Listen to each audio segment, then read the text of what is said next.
Muy buenos días para todos los que hacemos parte del pueblo de nuestro Padre Santo y Poderoso. Hoy es un nuevo día para darle gracias al Padre Celestial por la vida, por no apartar su hálito de vida de nuestra existencia, bendito Padre Celestial. Tú nos has escogido entre medio de todas las naciones como parte de tu pueblo y nos has apartado, bendito Padre Celestial, por tu infinita misericordia.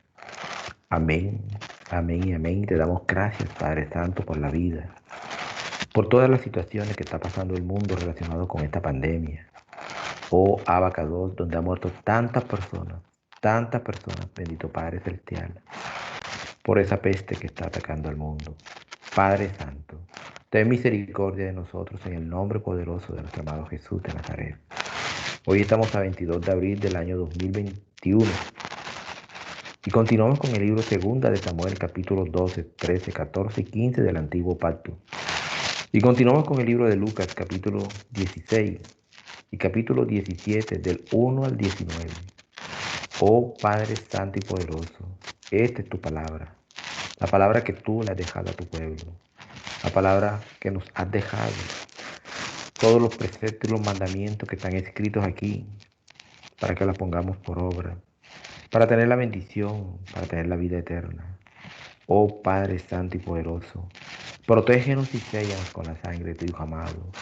Envía tu Espíritu Santo a nuestra vida para que esta palabra sea revelada en nuestros corazones. Amén, amén y amén. Bueno, vemos en el capítulo 12 de Segunda de Samuel, Natán, el profeta Natán, reprende a David. El Todopoderoso envió a Natán para que hablara con David. Cuando este profeta se presentó ante David, le dijo: dos varones vivían en un pueblo, el uno era rico y el otro pobre. El rico tenía muchísimas ovejas y vacas, en cambio el pobre no tenía más que una sola ovejita, que él mismo había comprado y criado. La ovejita creció con él y con sus hijos, comía de su plato, bebía de su vaso y dormía en su regazo. Era para ese varón como su propia hija. Pero sucedió que un viajero llegó de visita a casa del varón rico, y como éste no quería matar ninguna de sus ovejas propias o vacas para darle de comer al huésped, le quitó al varón pobre su única ovejita. Tan grande fue el enojo de David contra aquel varón que le respondió a Natán: tan cierto como que Yahweh vive, quien hizo eso merece la muerte. ¿Cómo pudo hacer algo tan ruin? Ahora pagará 4 veces el valor de la oveja. Entonces Natán le dijo a David: tú eres ese varón. Así dice el Todopoderoso, Elohim de Israel: yo te ungí como rey sobre Israel, y te libré del poder de Saúl, y te di el palacio de tu amo, y puse sus mujeres en tus brazos. También permití gobernar a Israel y a Judá. Te permití gobernar a Israel y a Judá. Y por si esto hubiera sido poco, te habría dado mucho más. ¿Por qué entonces despreciaste la palabra del Todopoderoso haciendo lo que me disgusta? Asesinaste a Uría elitita para apoderarte de su esposa. Lo mataste con la espada de los amonitas. Por eso la espada jamás se apartará de tu familia. Pues me despreciaste al tomar la esposa de Uría elitita para hacerla tu mujer. Pues bien, así dice el Todopoderoso: yo haré que el desastre que mereces surja de tu propia familia, y ante tus propios ojos tomaré a tus mujeres y se las daré a otro, el cual se acostará con ellas en pleno día. Lo que tú hiciste a escondidas, yo lo haré a plena claridad, a la vista de todo Israel.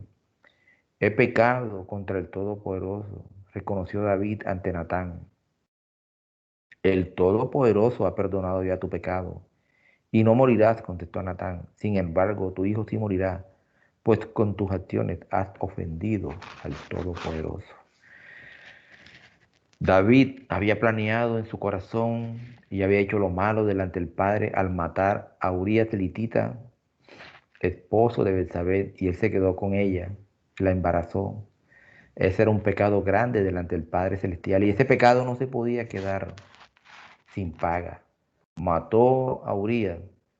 El Padre Santo y Poderoso le quitaría a su hijo el que tuvo con Betsabé, el que tuvo del pecado, el que tuvo del pecado. Y la propia destrucción de David, aquí lo dice el Padre, vendrá de tu propia familia. El desastre que mereces surgirá de tu propia familia. David fue sentenciado con esas palabras del Padre Santo y Poderoso. El pecado no se quedará sin paga. El pecado que se comete se paga por algún lado. Miren que el Padre perdona a David, pero le envía el mensaje, tu hijo morirá. El pecado lo pagará con su hijo, más él perdonó a David. David reconoció que había pecado, reconoció arrepentido delante del Padre Santo y Poderoso que había pecado, que había pecado. Sin embargo, el Padre lo perdona, pero el pecado que se comete tiene sus consecuencias. Es como tiras una piedra en el agua y cae la piedra y empiezan las ondas alrededor a extenderse. El pecado cometido trae su acción y el pecado se paga tarde que temprano. El pecado que cometes te alcanza y tienes que tener presente que te va a alcanzar para que cuando te pasen no tengas la mente y digas, ¿por qué me está pasando esto? Porque cometiste pecado. Y acuérdate y busca en dónde cometiste el pecado y ahí estás pagando el pecado. David se arrepintió, pero el pecado le costó grave, grave. Dicho esto, Natán volvió a su casa y el Todopoderoso hirió al hijo que a la esposa de Uría le había dado a David, de modo que el niño cayó gravemente enfermo. David oró mucho al Todopoderoso por el niño, ayunó, se vistió, se echó ceniza y ayunaba y tal.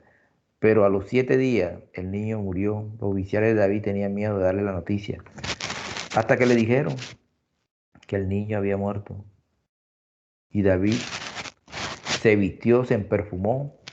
Y los oficiales quedaron, ¿cómo así que este varón después que murió el niño se viste, se pone perfume y está así de esa forma? Y él le dice, es verdad que estaba triste cuando el niño estaba agonizando porque oré al Señor para que le diera la vida. Pero ahora que murió, ¿para qué? No lo voy a no lo puedo resucitar. Yo sé que yo iré a donde Él está, pero Él no vendrá a mí. Así que se vistió, se perfumó y fue y fue a dónde? Fue al templo a orar al Padre Celestial. Fue al templo a orar al Padre Celestial. No a quejarse ni nada, a orar, a orar, a orar. ¿Te pasa una calamidad? Ve a orar. ¿Te pasa algo? Ve a orar.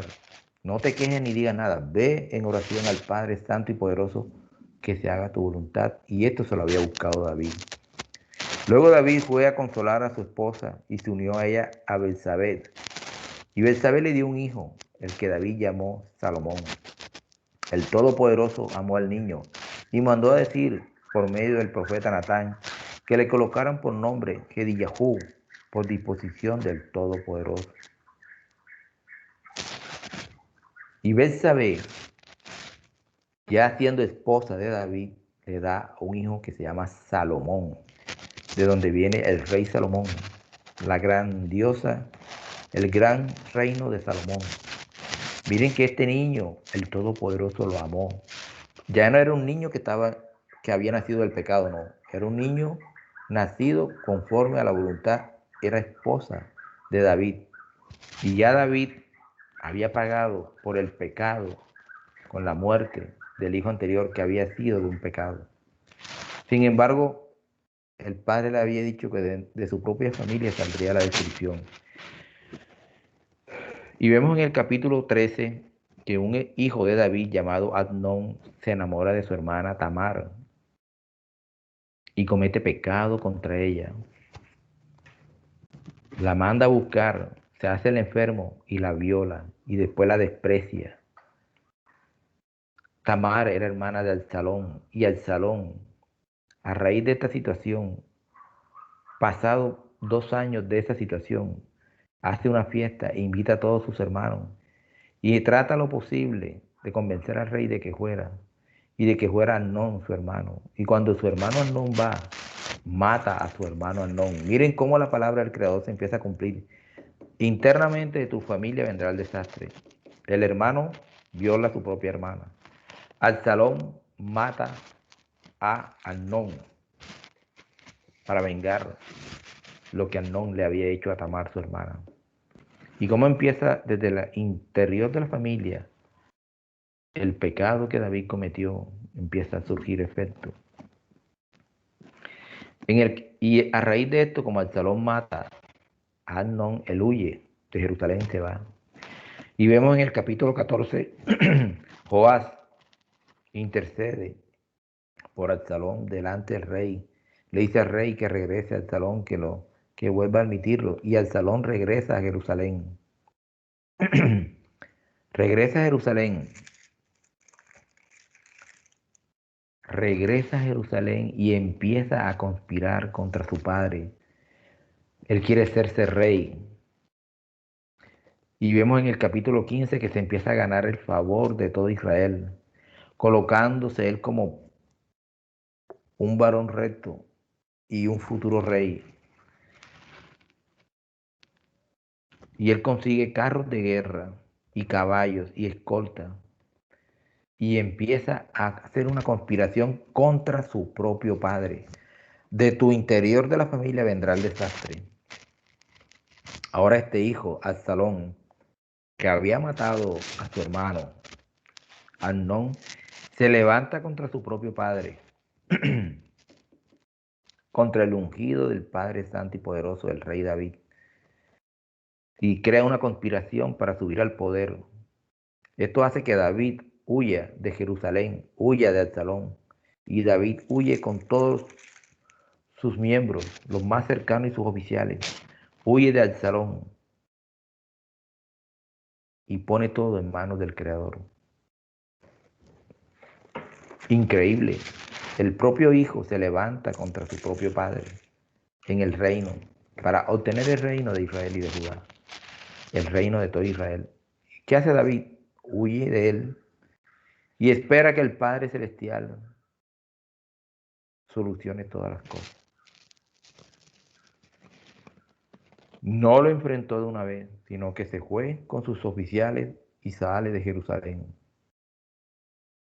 Pero el pecado de David lo pagó y lo pagó muy, muy caro. El pecado que se comete, vuelvo y reitero, se paga más adelante, se paga más tarde. Ahora nos vamos al capítulo 16 de Lucas, la parábola del mayordomo malo. Hablando con los discípulos, Jesús les dijo, había un varón rico que empleó un mayordomo y este fue acusado de malgastar su riqueza. Por lo tanto, le llamó y le preguntó, ¿qué es esto que oigo acerca de ti? Presenta tus cuentas porque ya no podrás ser mi mayordomo. ¿Qué haré? Se dijo el varón a sí mismo, o sea, el mayordomo. Mi amo me está echando y no soy lo suficientemente fuerte para cavar zanjas y me avergüenza mendigar. Ajá, ya sé lo que haré. Algo que haré, que las personas me reciban en sus casas después que pierda mi trabajo aquí. De modo que después de citar a los deudores de su amo, le dijo al primero, ¿cuánto debes a mi amo? 800 galones de aceite de oliva, respondió. Te devuelvo tu cuenta, le dijo. Ahora deprisa, siéntate y escribe una por 400. Al próximo le dijo, ¿y tú cuánto le debes? 1000 arrobas de trigo, le respondió. Toma tu cuenta y escribe una por 800. Y el amo de este mayordomo deshonesto le aplaudió por actuar tan astutamente, porque los mundanos, tienen más misericordia que los que han llegado a la claridad en el trato con sus semejantes. Por eso ustedes, mis discípulos, yo les aconsejo que usen el dinero ganado deshonestamente para ganar amigos. Así cuando se les acabe ese dinero, Elohim lo recibirá en el cielo. Tremenda enseñanza les da aquí el discípulo. Él le da a nuestro Mesías, a su discípulo. Al que cuida bien lo que vale poco, también se le puede confiar lo que vale mucho. Y el que es deshonesto con lo de poco valor, también lo será con lo de mucho valor. Si a ustedes no se les puede confiar algo que vale tan poco como el dinero ganado deshonestamente, ¿quién les puede confiar lo que sí es valioso? Miren lo que dice, si a ustedes no se les puede confiar algo que vale tan poco como el dinero ganado deshonestamente, el dinero ganado deshonestamente no vale nada delante del Creador. Lo ganaste deshonestamente. ¿Quién les confiará lo que sí es valioso? Y si no se les puede confiar lo que es de otra persona, ¿quién les dará lo que será de ustedes? Ningún sirviente puede ser siervo de dos amos, porque odiará al primero y amará al segundo, o despreciará al segundo y será leal al primero. No pueden ser esclavos o siervos del Todopoderoso y del dinero. Los fariseos oyeron todo esto y como ellos eran amantes del dinero, los ridiculizaron y los ridiculizaban. Y él les dijo, ustedes se hacen lucir justos delante de los demás, pero el Todopoderoso conoce sus corazones. Los que las personas tienen en alta estima, es una asquerosidad para el Todopoderoso. Lo que el mundo tiene en alta estima es una asquerosidad para el Todopoderoso. Lo que el mundo ve con agrado y aplaude hoy en día como el pecado y la perversidad y la maldad, el Padre lo ve como abominación y una asquerosidad. Así que mucho cuidado con todo, las cosas que suceden en el mundo y las cosas que pasan y que tú apruebas, creyendo que son buenas. Son buenas para el hombre, pero para el Creador son asquerosidad, abominación. Y así hay muchas cosas. Hasta el tiempo de Juan estaban los patriarcas. Hasta el tiempo de Juan estaban los patriarcas, la ley y los profetas hablando de él. Desde entonces las palabras del reino del Todopoderoso han sido proclamadas y todos están empujando para entrar. Pero es más fácil que el cielo, pero es más fácil que el cielo y la tierra pasen que una señal o una letra de la ley se anule. Aquí nuestro Mesías está reforzando que la ley no fue anulada ni ha sido anulada lo que le entregó el Padre a Moisés. Cielo y tierra pasarán, pero ni una sola letra de la ley será anulada. Todo varón que se divorcia de su mujer se casa y se casa con otra mujer comete adulterio. Y el varón que se case con una mujer que se ha divorciado de su marido comete adulterio. Todo aquel que se divorcia y se casa comete adulterio. Ambas partes, digan lo que digan, se descasan, se casan, se descasan, se casan, cometen adulterio y están en pecado, están bajo maldición. Viene y les dice la parábola de Rico y Lázaro. Había una vez un varón rico que se vestía con la ropa más costosa y pasaba los días en un lujo magnífico. A su puerta había sido tendido un mendigo llamado Lázaro, que estaba cubierto de llagas. Él se hubiera alegrado de comer las migajas que caían de la mesa del varón rico, pero en cambio aún los perros venían y lamían sus llagas. Al tiempo murió el mendigo y fue llevado por los ángeles al seno de Abraham, o sea, al Sheol. Al Sheol, el sitio de los muertos, pero al seno de Abraham. El varón rico también murió y fue sepultado. Ahí no dice que fue llevado por los ángeles. El varón rico murió y fue sepultado. En el Sheol, el lugar de los muertos, donde era atormentado, el varón rico levantó su mirada y vio a Abraham de lejos con el Lázaro a su lado. Él llamó y le dijo, Padre Abraham, ten compasión de mí, envía a Lázaro para que tan solo moje la punta de su dedo en agua para refrescar mi lengua, porque estoy en agonía en este juego. Sin embargo, Abraham dijo, hijo, recuerda que cuando estabas vivo, tuviste las buenas cosas mientras él tuvo las malas, pero ahora él tiene su consuelo aquí, mientras que tú estás en agonía allá. Pero esto no es todo. Entre tú y nosotros, una profunda hendidura ha sido establecida para aquellos que quieran pasar de aquí a ti. No puedan, tampoco ninguno pueda cruzar de allá hacia nosotros. Entonces él le respondió, entonces Padre Abraham, te imploro que le envíes a la casa de mi padre, donde tengo 5 hermanos, y que se les advierta a fin de que también sean librados de venir a este lugar de tormento. Pero Abraham le dijo, ellos tienen a Moisés y a los profetas, deben escucharle. Sin embargo, él dijo, no, padre Abraham, ellos necesitan más. Si alguno de entre de los muertos va a ellos, se arrepentirán. Pero él le respondió, si rehúsan escuchar a Moisés y a los profetas, no se convencerán aunque alguien se levante entre los muertos. En esta parábola nuestro amado Mesías nos muestra, la palabra nos enseña varias cosas. Todos los que mueren van al Sheol, al lugar de los muertos, donde están los muertos esperando resurrección, tal como está en Daniel y como está en Apocalipsis, y como nos enseña la palabra, que los muertos resucitarán para el juicio de salvación, de vida eterna o juicio de destrucción. Hay un sitio donde están los justos delante del Padre Celestial, y hay un sitio donde están los injustos o pecadores, alejados, distanciados uno del otro, esperando toda resurrección, todos esperando resurrección, todos están el muerto murió y ahí hasta ahí llegó su vida. Todos esperan resurrección, unos en la presencia del Padre y otros alejados de la presencia del Padre que van para juicio de destrucción. Cuando Lázaro muere, es llevado por los ángeles al seno de Abraham. En el libro La muerte de Joseph el carpintero, que no se encuentra en ninguna Biblia occidentales, pero que está dentro de los libros de la Torá, los libros de la Torá, la muerte de Joseph el carpintero, nos enseña y da a entender también, y dice que cuando los justos mueren, son llevados por los ángeles a un sitio especial, a un sitio especial. Ahí nos enseña también, corroborando también esto lo que está aquí en Lucas. Lázaro murió y fue llevado por los ángeles a un sitio, al seno de Abraham. ¿Sí?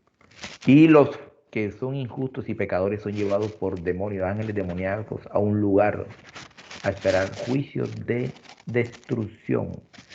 Eso está en el libro de Joseph el carpintero. Y esto nos demuestra que cuando el rico muere, nos dice, el varón rico también murió y fue sepultado. También esta escritura representa a la tribu de Judá y a la tribu de Efraín. La tribu de Efraín representa a Lázaro, que quedó descarriado sobre todas las naciones, gentilizado, se gentilizó. Y Judá era soberbio, se llenó de riqueza. Y el rico representa a Judá. Y que no aceptó al Mesías en el tiempo en que él vino.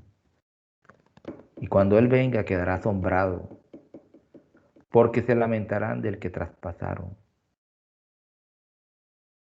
Entonces, esta parábola es dicha por nuestro amado Mesías y Salvador, por el Hijo del Padre Santo y Poderoso. Cuando mueras, ¿quién quiere que te recoja? Los ángeles que te lleven a un sitio especial, cercano al Padre, a esperar resurrección de vida eterna, o que te lleven a un sitio a esperar resurrección para destrucción y muerte. Lo decides en esta vida, mientras estés vivo. Mientras mueras, después de muerto no tienes opción de arrepentirte, es mientras estés vivo, vivo que te arrepientas de corazón. Capítulo 17. Jesús dijo a sus discípulos, es imposible que no sean tendidas trampas, mas hay de las personas que las ponen. Sería más provechoso para que a él lo cuelguen de una piedra de molino alrededor de su cuello y sea echado al mar, que haga caer en la trampa a uno de estos pequeños. Tengan cuidado ustedes mismos. Si tu hermano peca, repréndele. Si se arrepiente, perdónale.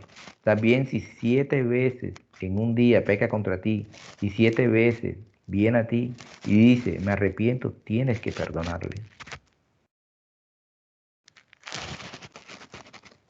Los discípulos le dijeron al Señor, aumenta nuestra fe. El Señor le dijo, si tuvieran fe como una minúscula semilla de mostaza, pudieran decir a este árbol de higo, sean arrancados y plantados en el mar y les obedecería.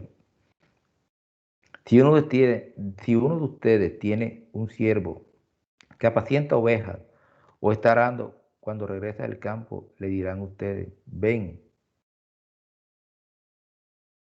ven, ahora y siéntate a comer. No, ustedes le dirán, prepárame la cena, vístete para trabajar y sírveme, hasta que haya terminado de comer y beber. Después puedes comer y beber. ¿Le da gracias al siervo porque hizo lo que le había ordenado? No, es lo mismo con ustedes. Cuando hayan hecho todo lo que se les ha ordenado hacer, deben estar diciendo. Sencillamente somos siervos ordinarios, solo hemos hecho nuestro deber. ¿Y nuestro deber cuál es? Llevar la palabra, enseñar la palabra. En camino a Jerusalén, Jesús pasó por los campos fronterizos entre Samaria y Galilea. Cuando entraba en una de las aldeas, le salieron al encuentro 10 afligidos con lepra, los cuales se pararon a la distancia. Se pararon a la distancia y le llamaron alzando la voz, Jesús, ten compasión de nosotros. Al verlo le dijo, vayan que los examinen los sacerdotes. Y mientras ellos iban, fueron limpios. Uno de ellos tan pronto notó que había sido sanado, regresó a gran voz a alabar al Señor y cayó postrado rostro en tierra a los pies de Jesús para darle gracias. Él era de Samaria. Jesús le dijo, ¿no eran 10 los que fueron limpios? ¿Dónde están los otros 9? No fue encontrado ninguno regresando para dar gloria al Todopoderoso, excepto el extranjero. Y al varón de Samaria le dijo, levántate, tú puedes ir, tu fe te ha sanado. De estos 10 regresó uno solo, representan a las 10 tribus. Los pocos que han regresado, un remanente, que han aceptado la palabra del Padre Santo y Poderoso. Padre, que esta palabra haya caído en buena tierra en esta mañana. A todo tu pueblo. Amén, amén y amén. Que tengan un buen día. Estudien la palabra. Amén, amén y amén.